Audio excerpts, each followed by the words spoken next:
आज के इस महत्वपूर्ण कार्यक्रम में मेरे साथ मंच पर उपस्थित गुजरात राज्य के सफल और लोकप्रिय मुख्यमंत्री श्रीमान भूपेंद्र भाई पटेल, गुजरात राज्य के उप मुख्यमंत्री श्रीमान हर्ष संघवी, गणेश हाउसिंग लिमिटेड के चेयरमैन श्री दीपक पटेल जी, श्री शेखर पटेल जी और आज के कार्यक्रम में उपस्थित सभी महानुभावों को मेरा नमस्कार। आज अहमदाबाद की भूमि पर दो नए इनिशिएटिव एक साथ शुरू हो रहे हैं। एक तो मिलियन माइंड्स टेक पार्क और दूसरा एक यूनिवर्सिटी जो अपने आप में नए तरीके की यूनिवर्सिटी है, जिसकी बहुत जरूरियात काफी समय से महसूस की जा रही थी। इसके बारे में भी मैं बाद में बात करूंगा। आज गुजरात के भविष्य के लिए एक बहुत बड़े विजन के साथ देश के प्रधानमंत्री नरेंद्र मोदी जी ने जो स्वप्न देखा है, इसकी परिपूर्ति के दिशा में आज एक बहुत बड़े माइलस्टोन को हम अचीव करने जा रहे हैं।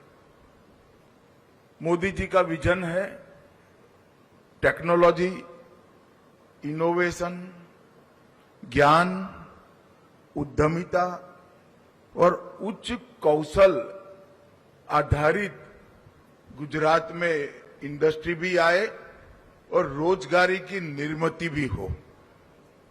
और इस सब के आधार पर ही गुजरात जो वर्षों से आजादी के समय से हर क्षेत्र में देश का नेतृत्व कर रहा है, न्यू एज टेक्नोलॉजी के क्षेत्र में भी गुजरात देश का नेतृत्व करे।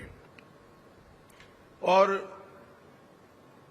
पूरा देश और दुनिया जानता है कि गुजरात ने मजबूती के साथ जिस क्षेत्र में कदम रखा है, वहां टॉप 1, 2, 3 जाने में कभी गुजरात देर नहीं लगाता। मुझे भरोसा है कि यहां पर भी हम यही इतिहास का पुनरावृत्ति करेंगे। मित्रों, गुजरात ने आजादी के समय से ही देश के औद्योगिक विकास में बहुत बड़ा योगदान दिया है और ये हमारा ट्रैक रिकॉर्ड है। परंतु मोदी जी के गुजरात के मुख्यमंत्री बनने के बाद उन्होंने इसको एक स्ट्रक्चर स्वरूप देने का हमेशा प्रयास किया है। औद्योगिक विकास, आधारभूत संरचनाएं, ईज ऑफ डूइंग बिजनेस, उद्यमिता आधारित डेवलपमेंट, इसमें गुजरात की एक वैश्विक पहचान बनाने में 2002 से 2025 की ये यात्रा बहुत सफल रही है। मैं पूरे देश में घूमता हूं, कई राज्य ऐसे हैं जो औद्योगिक रूप से बहुत आगे बढ़े हैं। उनके मुख्यमंत्रियों के साथ, वहां के उद्योजकों के साथ बहुत डिटेल चर्चा होती है। मैं विश्वास से कह रख सकता हूं कि इंडस्ट्री का इतना स्ट्रक्चर डेवलपमेंट गुजरात के अलावे कहीं नहीं देखा गया। इसका मूल कारण है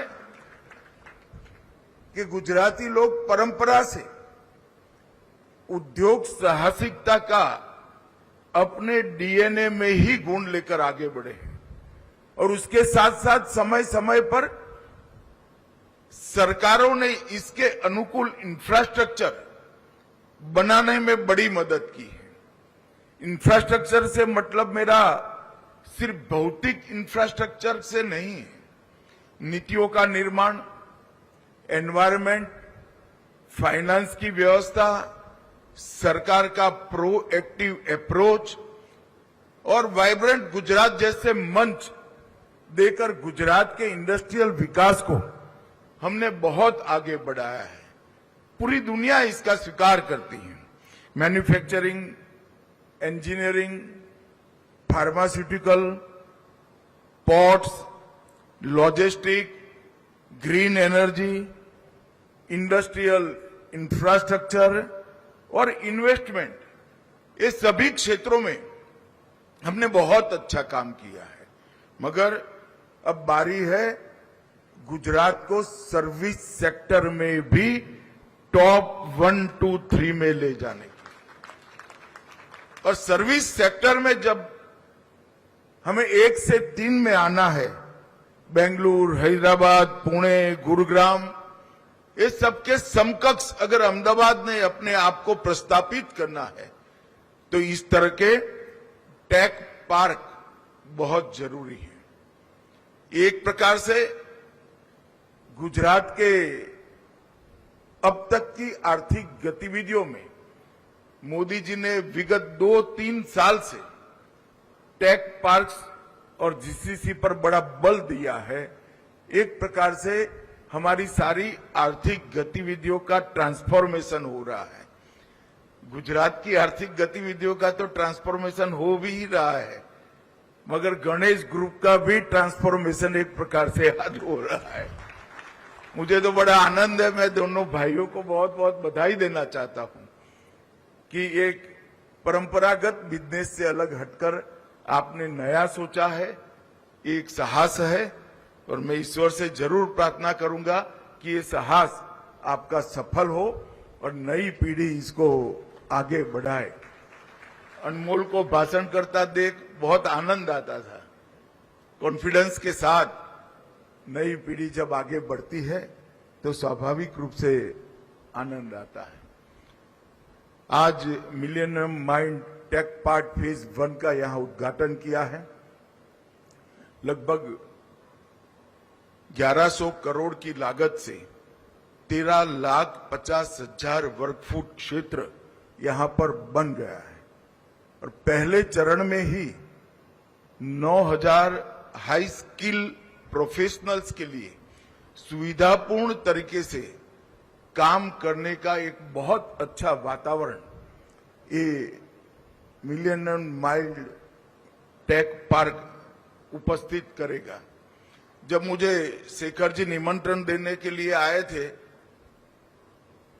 तब मैंने पहले तो पीयूष गोयल जी की ओर उनको डाइवर्ट करने का प्रयास किया था, मगर थोड़े चिपकू स्टाइल के व्यक्ति है, उन्होंने मुझे पूरा ब्रोशर समझाया। तब मुझे भी लगा कि मेरे मत क्षेत्र में और विशेषकर त्रागड़ में जब एक कर रहे हैं तो मुझे जरूर जाना चाहिए, क्योंकि त्रागड़ एक ऐसा क्षेत्र है।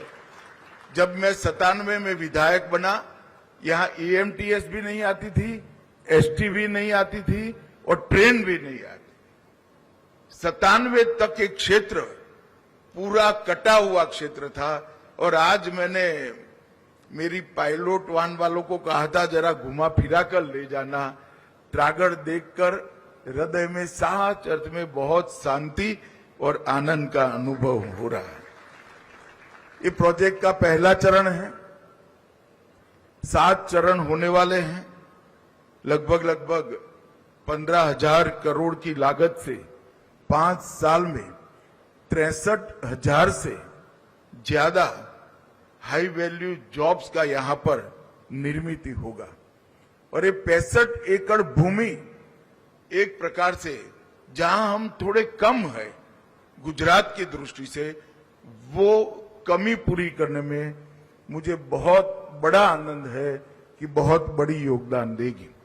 50% स्पेस को इन्होंने कॉमर्शियल स्पेस रखा है, इसके साथ साथ मॉल, होटल और रेसिडेंशियल स्पेस, ये सब मिल मिलाकर अपने आप में एक कंप्लीट टेक पार्क का प्लानिंग यहां पर हुआ है और इसके लिए मैं सच अर्थ में गणेश ग्रुप को बहुत बहुत बधाई देना चाहता हूं।